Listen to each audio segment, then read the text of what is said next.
He on the phone right now with Jackie Burkett, long-time NFL linebacker, and Bonzi Bong will talk about what else is going on in his life a little bit later. But how are you doing today? I'm doing great. How about you? Oh, we're hanging in there as always. Well, you being a native of the beautiful state of Alabama, I dug out the media guide, by the way, before we started. That's right. I was born and raised there early on, and then I moved to, my family moved to Fort Walton Beach, Florida, which is another little southern spot of the world. And, of course, after that, now I take it life was probably pretty good for you growing up in Florida, right? Well, it was pretty neat. As a matter of fact, but you don't know it like anything else. You don't know what you got till you get away from it. But I had a great career, and I moved around to some wonderful places. Lived, and I didn't live anywhere that I didn't really enjoy it. And really now I enjoy getting back and seeing some of my old friends in those areas of Baltimore and New Orleans, of course. And I've lived for a while down in Orlando and up by Jacksonville, Florida, and of course out in Dallas, Texas for a couple of years. So I didn't have any bad places to live. Now, of course, you attended the University of Auburn, right. And who were your head coach at the time? Bill Jordan, of course, the guy that was there for 25 years. He came in about 53, and then he ended up getting out of coaching. As a matter of fact, I don't know if you remember or not, but Bear Bryant and Coach Jordan almost paralleled themselves there, with the University of Alabama and Auburn. And both of those guys, great coaches they both were, both of them died within about a year after they stepped down from coaching. Wow. So changed, but both of them had about the same fate. Now, of course, at Auburn, twice named to the All-SEC and All-American teams at center and linebacker.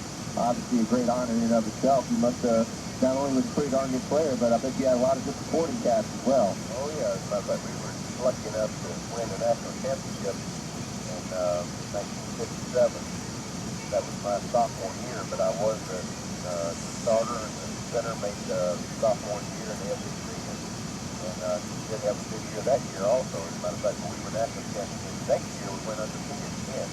And I think we finished third nationally because we had one tie. And then my senior year, we went, I think our record was 7-3. And lost 3 close games. Of course, that's just the way that luck has it. I don't know if we didn't have a better team. My last year there in 59, I'm not sure we didn't have a better team that year, but we just didn't have much luck. And that's just the way football goes. Now, it also said, this is what really I found interesting when reading the guide. It said you actually majored in forestry. Well, that's not exactly true. As a matter of fact, it was, at that time, I started off my first 3 years, I was in chemical engineering. And because of the football schedule and trying to do lab work and play football at the same time, it just became a sort of a tough thing to do. And so coaches got together with me and we decided that maybe I needed to change curriculum. So from chemical engineering, I went into something at that time that was called wood chemistry or wood technology. It's now known in Auburn as wood engineering, but it used a lot of the chemical classes I already had at my first 3 years in it. And also picked up a little bit less lab work angle. So it's sort of a curriculum, William, that I guess education you go into the coffee paper industry is actually what it's designed for. But it's still there at Auburn, but it's now known as wood engineering. It goes to show you why education is always important. Exactly. Now, what? I did work in the National Paper Company while I was up in Baltimore for quite a while. As a matter of fact, so it did end up getting started in another career also. And of course, what maybe a lot of young people listening, they may not realize is that football players really didn't make a whole lot of money in comparison to today. So often, even maybe the higher paid players in the league of the 50s and the 60s had to find good paying jobs during the offseason. Everybody I knew did something in the offseason.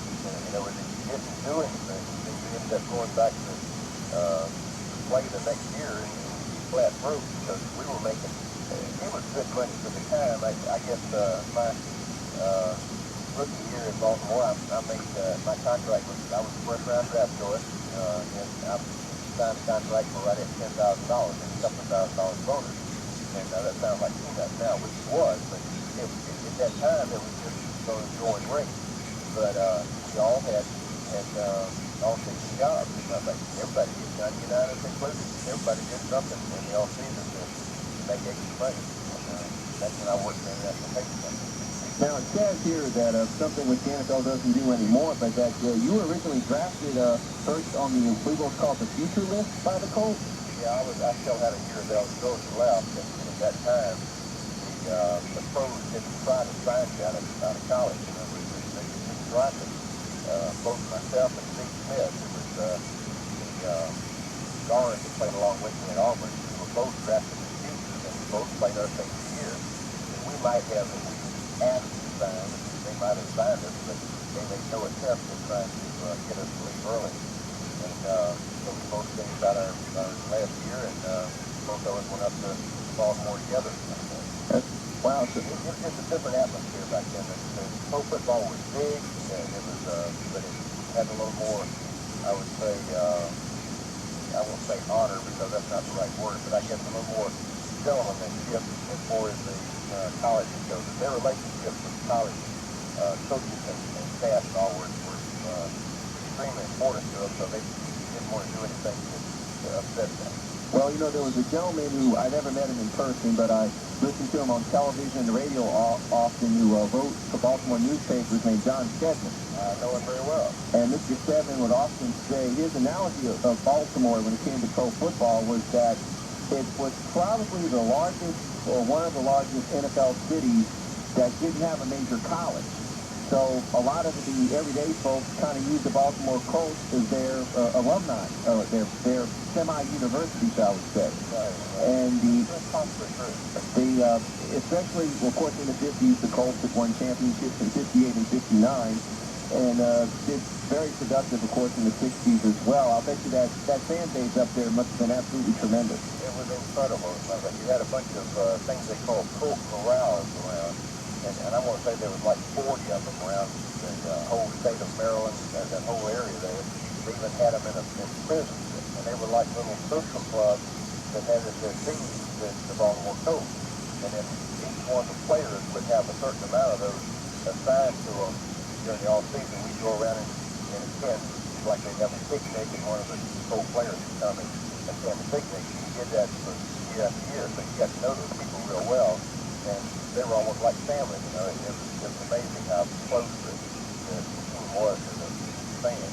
Now, since you obviously were on defense, were you primarily a middle linebacker? No, I was an outside linebacker. I played left outside linebacker most of my career. Well, I tell you what, you were part of one heck of a defense, because when I, especially through NFL films, think about that time, especially up front on the defensive line, people like Gino Marchetti, Art Donovan, Big Daddy Lipscomb, Don Joyce. It must have been one heck of a unit. It was a good defensive team. I'll tell you, the Baltimore Colts had a good defense, and of course to play alongside Marchetti for those years that I did up there was a real honor. As a matter of fact, I tell people about being in the Pro Football Hall of Fame. The first picture you saw as you walk in the front door, or did back many years ago. I'm sure they probably changed it out now, but as you walk in, a whole wall was a big picture of Gino Marchetti making a tackle, and I'm standing right there by him. I'm running up, and I'm tackle there, but I was right in the same picture. I told him, I said, man, I'm in the Pro Football Hall of Fame there. I said, hey, right as you walk in the front door, there I am. Wow. But if it wasn't because of my doing, it was Gino Marchetti. Well, like I said, Baltimore is such a tremendous team, and before I go off tangents too much, when you first joined up there in '61, I think it was Eubank the coach? That's correct. Eubank was there, and then Don Shula came in. We had a couple of years that, once you win 2 championships in a row, the fans aren't going to take anything except for excellence. And we had a couple of years there that we didn't quite measure up, and starting in 60, as a matter of fact, and so they got rid of Weed and brought in Don Shula. But one of the main reasons is, I don't know how much more to get into this, one of the main reasons was that when a team wins 2 championships in a row, it's awfully tough to keep everybody's mind straight. It's just like when I got up there that following year in '60, the first thing we did was go out and make a big Ford commercial out on the field, you know, and spent a whole day out there in our uniforms making these Ford commercials. And it's just like everything was the Baltimore Colts. You know, that was the, you know, they later said it's about Dallas, but at that time we were American team. And it's hard to keep everybody's mind on the game. Down United was so good, everybody stand around, you know, do balls in the first part of the game. I'm not saying it's on purpose, but I think it just works that way. And wait for him to win the game, and then in the end, sometimes it just works out. Well, I'll tell you what, well, first of all, it's wonderful talking about this because, as I tell people on sports all the time, there's a lot more to life than just the thing. But you bring up that 1960 season because in one NFL film special, I think, they mentioned a game that was played in Baltimore against Detroit, where towards the end of the game, I think the Detroit receiver's name was, I keep thinking Jim Gibbons or something like that, had run a crossing route, ran some 80 yards for a touchdown to win the game. And Art Donovan had said that, I mentioned it one time, and I know I'm being real incomplete on the details, but they had talked about that. That was a huge upset for the Lions, and it possibly prevented Baltimore from getting back into the postseason. Exactly right, as I remember it. It was a guy that they couldn't run. He probably ran a 5-flat 40 or something, and somehow he got loose right at the end of the ball game and went about 80 yards for a touchdown. And I think we probably had 10 out of the 11 guys on defense that outrun him, but for some reason they just nobody was in position to do it. It's one of those good things, just a little short pass, and he took off, and everybody was either blocked or out of position or something. He went all the way for a touchdown to win the ball game. Well, as we continue on with the Colts, you know, as always, y'all continue, well, I can't talk today, continue to pursue, and 1964, Colts get back into the NFL championship, but unfortunately a shutout to the Blanton Collier and the Cleveland Browns. That was a real disappointment. All of our wives had already sent money, and because we went into that game as an 18-point favorite, and we ended up getting beat bad. And I don't really like our game plan, and looking back at it, and I did at that time too, we went into the game after having the most prolific passing attacks in the NFL that year. Randy Moore scored 22 touchdowns. We had Raymond Berry, Jimmy Orr, had a world of offensive threat, but mainly through the air. We decided with Tom Maddie and Jerry Hill, a couple of running backs that were very adequate, no question about that, but they weren't any Yale Sayers or Larry Zontas in that bunch. And we go into that game, we're going to beat them by running the ball, and it just didn't work out. And by the time we discovered that it wasn't a good game plan, I think it was because Cleveland had a weakness on defense that the coaches determined against the run, but somehow they shored it up for that game because we should have been doing good. But I tell you what, it was one heck of a, still, you know, historically speaking, one heck of a organization when you also include a pretty darn good tight end like John Mackey. Oh, I'll tell you what, they were some great football players up there. And by the way, I don't know if it's proper to mention this, but my buddy John Mackey, he was a good friend of mine. We used to play handball back in those days. You know, everybody plays racquetball now, I guess, but traditional sport, he was a great handball player. John and I used to spend hours on the handball court. John's got Alzheimer's. It's really a shame. I saw him up in Baltimore in a golf tournament I go up and play in every year. They have a lot of the old coaches back up there to raise money for charity up there in a golf tournament. And I saw him, and John's not doing very well. Well, sorry to hear it. He just brought so many good memories, so many fans. And I'll also remember, and I can't remember if you were at this game in person or not, but after he was inducted into the Pro Football Hall of Fame, he asked that his Hall of Fame ring be presented to him in Baltimore before a New Orleans Saints Miami Dolphins preseason game held there in August '92. No, I was not involved in that. In fact, I would have liked to have been, but John had a lot of guys that he was close to, and I'm sure of the guys that lived up there around Baltimore, they all attended, but he was a great guy. John has always been just a class act and start to finish, and a great athlete. Oh, yes, very much so. And, of course, before I forget, also a pretty darn good offensive line as well, led by Hall of Famer Jim Parker. Oh, yeah. That's probably the best, at that time, the best offensive lineman I've ever seen. About 300 pounds back in the days when the offensive line would average about 45 or 50. The Jim was 300 pounds, and he could pull. He was a pulling guard at 300 pounds back then. Wow. That was awesome. It really was. And not because of any, heavy supplement program or anything else. He was just naturally big and strong. Wow. And then we move on to 1965, and we had mentioned before we started rolling about, once again, Baltimore Colts get back into the playoffs, this time for the Western Conference playoff against Green Bay. Now, if my bad old memory is right, wasn't that the game where, see, my father watched this on television, where the Colts swore Don Chandler's Green Bay field goal didn't go through the upright? That's exactly right. But Don Chandler got the benefit of a bad call, and we got the run of it because Don Chandler turned around and kicked the ground after he hit the ball because he knew it missed it, and then they called it good. That tied the game up. That was the last play of the game. That tied the game up, and we went into overtime, and then he kicked the field goal and legitimately made it to win the ball game. And then they went on, and I think they played the Cleveland Browns after that game when they beat us. And that was the game. I don't know if you remember or not, but that was the game that Tom Maddy had to play quarterback. Ah, okay. I do remember the story. He almost pulled it off. He almost pulled it off with Tom Maddy because we had two quarterbacks with Johnny Unitas and Gary Cuarzo. They were both hurt in the game. We picked up a couple of guys. One of them had played for about 2 years, up to the quarterback, and had played down. He'd been on somebody's team. And his name was Ed Brown. That's what it was. He just came to me. And, I don't know if you remember that name or not, but he was about 41 years old at the time, I guess. But anyway, we found out going into that week Ed wasn't going to be able to do it. And Tom Maddy stepped up and had a band that he taped around his wrist and plays on it, and he went in to play quarterback in the old game.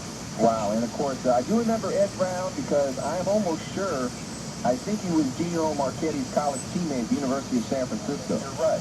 I think you're right. Where'd you get that stat?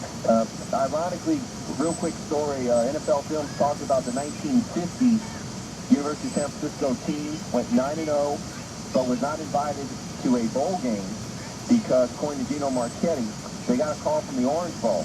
But people at the Orange Bowl said, we don't want you two black players playing in the game. And Gino and his teammates got together and said, I'm sorry, if you're going to be that way, we're not going. So they were probably the greatest college football team that never went to a postseason bowl game. Isn't that so? Yes, very true story. And, of course, Ed Brown also played for a few years with the Steelers and the Bears. He played for a long time. He never was really a big star or anything, but he played for a long time. Right. Well, then, we mentioned that game, and then 1966 would be your last year in Baltimore. And then in comes 1967 to New Orleans. We had a good year in 66. We went to what was known then as the playoff bowl. We finished second in our division, went down, played Philadelphia in Miami, and beat them. And I had my picture on the headlines the next day, as a matter of fact, because they had a quarterback named Jackson Cannon. And I blitzed on a play, and he drew back to throw the ball, and I jumped up in the air. And for some reason, Jack made the wrong move. He just sort of came down and balled up instead of trying to avoid me, and I came down right on top of him. And that was the picture the next day. It looked like a crab, coming down on top of something. And it said, Philadelphia getting wrapped up by Baltimore. Wow. I remember that very well. So it was sounded like an exciting day, to say the least. It was. I think we beat Philadelphia pretty bad in that game. But then I came on down, and of course, with the Jordan thing. Now, going down, when I first looked this up when I was a kid, I thought it was really interesting that here the Saints in their expansion draft, which I think was back then was in mid-February, from Baltimore, they picked 3 players, and all of them were linebackers. Correct. Yourself, Ted Davis, and, of course, Steve Stonebreaker. Right. And you come down, and basically all 3 of you became part of the nucleus of those first teams.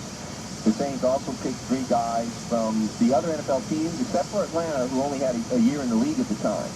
And so, of course, Tom Pierce back then was the head coach, John Meekum the owner. And what was your feelings when you first came down here and got to meet the organization? Well, I won't say too much about the organization because I've been on a couple of, up in Baltimore, we had a super well-organized, and of course, New Orleans, it's not fair to be tough on them because they were trying hard, and of course, they were new. You know, they were learning the ropes in the NFL, and it was just not the same. But on the other hand, I had a great time and had a great lot of friends that I made on that first year. And of course, the number one benefactor of that first year was the travel agents, because there were more people came in and out of that training camp that year than I've ever seen. I didn't know there were that many football players in the world. Right, and of course back then the training camps were out on the West Coast near San Diego, right? Exactly. We were in San Diego for that training camp, and my gosh, they must have spent a fortune flying people back and forth out to San Diego to that training camp. But I'm serious. We'd wake up in the morning. You didn't try to say, "Hey, my name is Jackie Burkett. What's your name?" You didn't try to do that because chances were the guy was going to be gone, a couple hours later. So you didn't really. We all decided that we'd wait till the roster was a little bit more set before we tried to make any friends. Right, and those early days out there with, well, of course, in New Orleans, the first year, every team obviously has a good honeymoon period. The fans at Old Tulane Stadium, often over 80,000 in that old venue. And I tell you what, I bet you game day, and I guess we'll lead into this, the Saints that year when they 6 preseason games in the NFL. 5-1 that first year. I think the first game y'all played was against the Rams out in Anaheim for preseason, and then wound up winning the next 5 preseason games. Then comes September 17th, 1967, the opening regular season game at home once again against the LA Rams. And I'll bet you, unfortunately, obviously I wasn't there, but when that opening kickoff occurred with Bruce Gossett, who was the kicker for the Rams, goes to John Gilliam, runs back that opening kickoff 94 yards for a touchdown. That must have been one loud play. That was incredible. What a start to the franchise. First play, touchdown. Everybody must have thought we were going to wipe some people out that year. But that didn't last very long. No, and then, one fellow I definitely want to ask about in that first year, a rookie, 17th round pick that some people didn't even give a chance to make the roster, by the name of Danny Abramowitz. And this fellow who was going to be cut during training camp, and when the Turk knocked on his door, he went to Coach Beer's office about his playbook, telling him that, hey, you didn't give me a chance to play, and I'm not leaving until you do. And Tom Beers looked at him and said, "You're serious, aren't you?" And he goes, "You sure? You better believe I am." And then he put him out on special teams, and about midway through 67, finally had a chance to start. I think had a pretty good, I think his first start was against the Pittsburgh Steelers at home at about 11 catches. And Danny must have been one heck of a tough football player. He was a high achiever. As a matter of fact, Danny didn't have a lot of talent as far as speed or quickness or anything else, but Danny worked so hard and tried to maximize his playing ability, his effectiveness with the talent that he had. He would do all kinds of things to improve his speed. I never forget he was telling us about in college that he would lay in bed and try to pick up the covers off the bed, like the sheets off the bed with his toes. Try to work on his calf, make his legs stronger. And he just did everything he could to try to model himself after Raymond Berry, who saw him being similar to what his talent was. Raymond was not that fast or wasn't that big or anything else. He just was a high achiever. He caught everything in the air. And Danny ran good pass patterns. But Danny did make the team in special teams play, no question about it. Now, you yourself, your first year did pretty good. You had some 3 interceptions in that first season with the Saints. I think, but of course, that year there was another fellow on defense that was named Comeback Player of the Year with 10 interceptions in Dave Whistle. That's exactly right. Davey was a good friend of mine, and he and I, over the years, it was a sad moment when Davey died a few years ago, as a matter of fact. And of course, I went down there for his funeral, and Davey had cancer. But we remained friends for a long, long time, as a matter of fact, the whole time. He used to come down to Destin, as a matter of fact, on a regular basis every summer. And we spend time together, play golf, and just David's a good, solid guy, as a matter of fact. But he had a phenomenal year that first year, as a matter of fact, with the interceptions he had. And, of course, I think he went to the Pro Bowl that year and just had a great year, as a matter of fact. And then at the linebacker position as well, that first year with the Saints, you had a fellow who wound up staying in New Orleans for the rest of his life, and really became an adopted native son of the city, and who played for the first 2 years of the Saints, and that was Steve Stonebreaker. That's right. As a matter of fact, you know what happened with Steve is Steve and I were always very competitive going into that, particularly that first year, coming to Baltimore, and I basically played the same position. And then later on he had some bad knees and things like that, and then he got in the restaurant business afterwards, you know, and I saw him on a regular basis. Every time I went to New Orleans, I'd always stop by and say hello to him. Yeah, he was quite a personality, and a lot of fans will also remember when his Saints career ended. He started up Grid Week magazine, which lasted for 6 years. He wrote in it. I believe also for 2 years was the Saints color analyst, 74, 75. Very multifaceted in his career in New Orleans, and you know, one heck of a spark, especially when it came to being a fan favorite. Right, no question about it. Yes, Tony was a special guy, no question about that.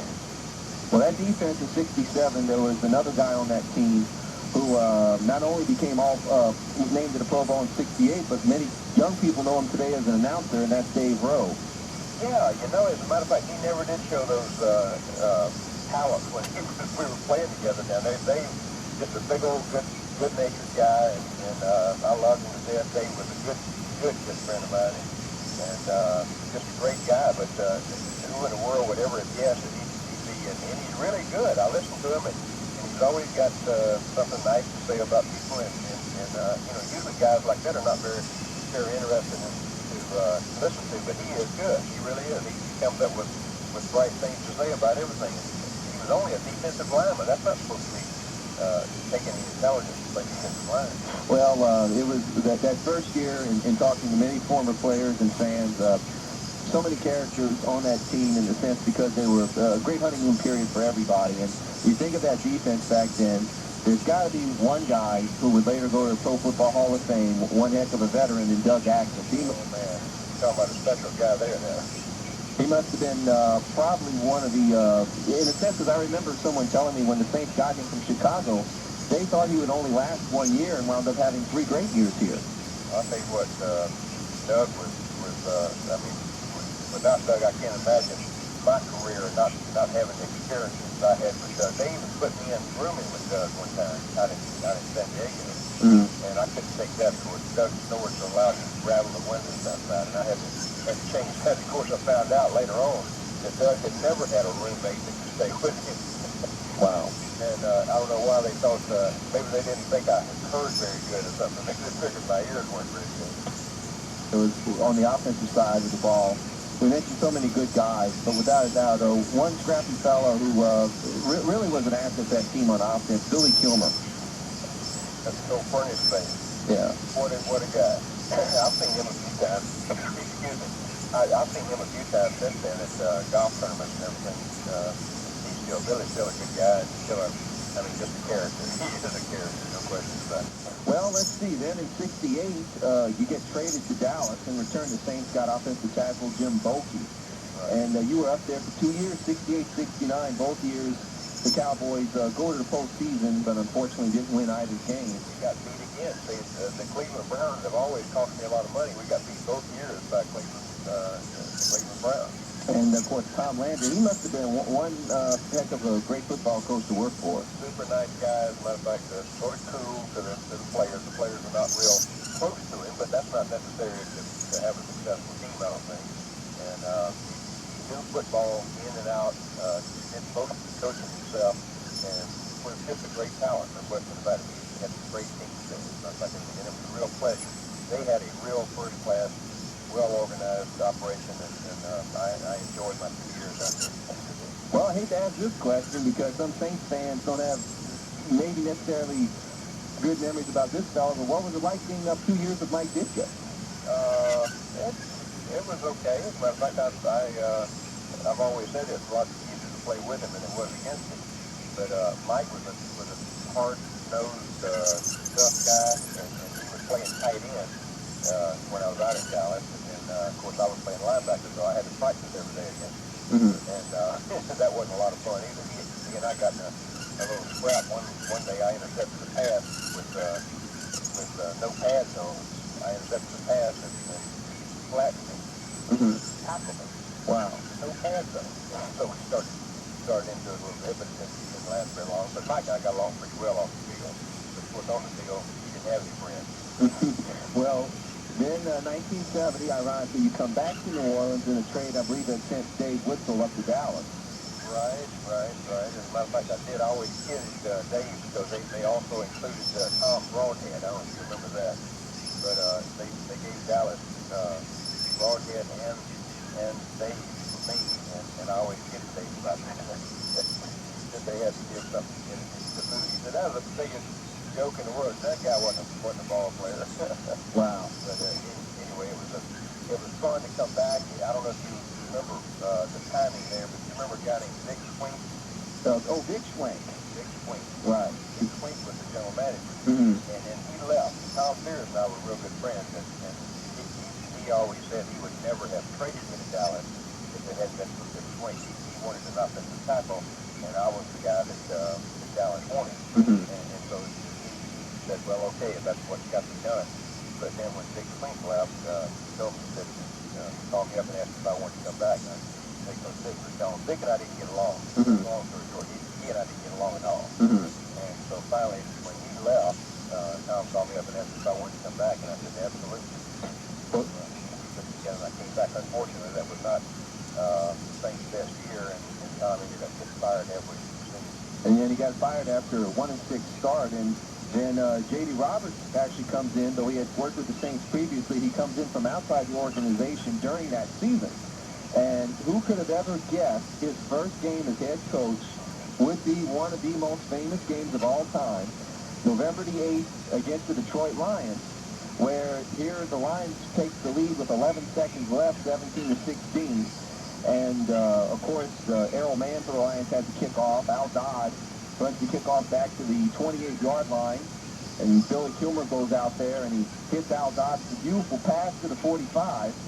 And then probably what most Saints fans are going to forever remember you for is to go out on that field and get ready for Tom Dempsey to try that 63-yard field goal. Right. Now, I had talked to our friend Jim Garcia earlier, and he had mentioned that Tom Dempsey had told him that when they set up, after Al Dodd caught the pass, he swore that J.D. Roberts almost sent out the punt team. And obviously Dempsey and I think Coach Don Heinrich stepped in to say, no, send in Stumpy. So they go out there. You, of course, had the center of the ball for that play. Bill Scarpati was the holder, and, yourself, Dave Rowe, Mike Taylor, Jake Cupp, Errol Linden, Dave Long. I'm forgetting a few guys, but all on Bill Cody. Bill Cody, I was just thinking all on that line to block for that field goal. A field goal where, from what I was told, the Detroit Lions didn't even take the Saints seriously. Alex Harris was lined up right on my nose, and he didn't even rush. Right. I got over the ball. He said, "What are you clowns doing now?" And then I guess y'all all had the last laugh that day. Absolutely. That was a real thrill. I never will forget that moment. And when I saw that ball go through the upright, that was the most surprise and everything else that I had, because I really did. I sort of felt a little bit like Alex did. That was it. It was just a last big effort. It was like the guy that shoots a three-pointer from mid-court or something, and he goes through. Wow. Win the ball game, but it was great. Tom Dempsey did a great thing, and how in the world, and I will criticize the Saints, how in the world did they cut him for next year? Well, that's going to be another show. We did find that out, and we'll do that another show. But and I swear to you, I was there when this was said. In 1989, when Danny Abramowitz spoke at the Saints Hall of Fame luncheon, earlier in the show, Wayne Mack asked the audience, how many of you were there at Tulane Stadium for the game? Danny admitted when he came up to the podium that he only had his hand halfway up. Because he said he was walking to the locker room when they're setting up for the field goal. He thought y'all lost your mind. But, then the ball went through, and he ran back on the field saying, I knew we could do it, I knew it. Yeah, So, and then sadly, that would be the last game the Saints would win that year. And, lost the rest of them. And I take it after 70, did you just go ahead and retire?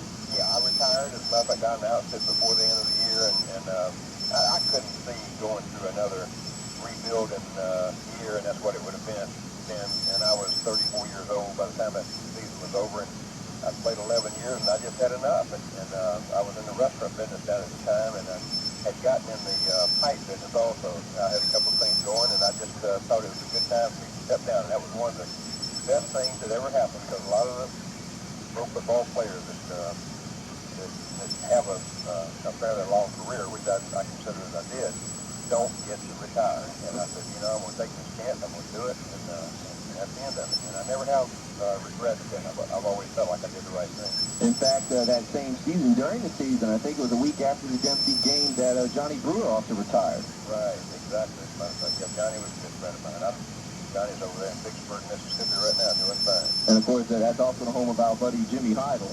That's right, as a matter of fact, it sure is. And he always blamed me with breaking his arm. I don't remember it, but he said in '67 that somehow we had both made a tackle or something. And I just didn't remember it. But I guess when you get your arm broke, you remember it better than you did. Very true. Right, William. But so many guys from back then, and you mentioned Obert Logan earlier. It's just a shame as time goes along that more and more of them pass on. So it is. That's life, and what you got to do is take advantage of what you have, and just do the best you can, and pray to God that you have enough strength to last as long as your body does.